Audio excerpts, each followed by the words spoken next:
പാലക്കാട് കൽപ്പാത്തി രഥോത്സവം സമാപിച്ചു. ദേവരഥ സംഗമം കാണാൻ ആയിരങ്ങളാണ് കൽപ്പാത്തിയിലേക്ക് എത്തിയത്.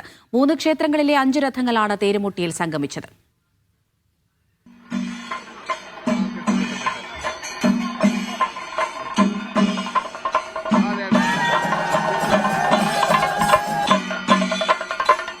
കൽപ്പാത്തിയിലെ അഗ്രഹാര വീതിയിലൂടെയുള്ള രഥപ്രയാണത്തിന് നൂറ്റാണ്ടുകളുടെ ചരിത്രമുണ്ട്.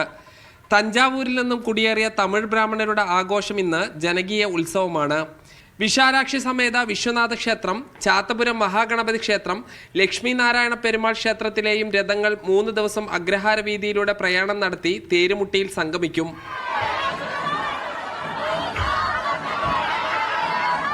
രഥോത്സവം കാണാനും തേരുകൾ വലിക്കാനുമായി വിവിധയിടങ്ങളിൽ നിന്നും ആളുകൾ കൽപ്പാത്തിയിലേക്ക് ഒഴുകിയെത്തി. മലപ്പുറം വലിക്കാൻ വേണ്ടി വന്നത് ആദ്യമാണോ?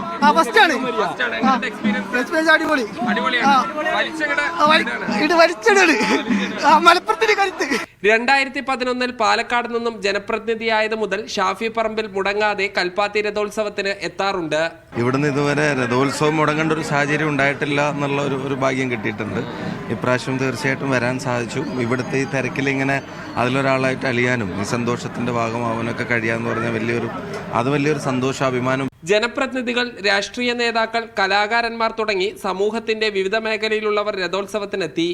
ഇനി അടുത്ത രഥോത്സവത്തിനായുള്ള 1 വർഷത്തെ കാത്തിരിപ്പാണ്. മീഡിയ 1 പാലക്കാട്.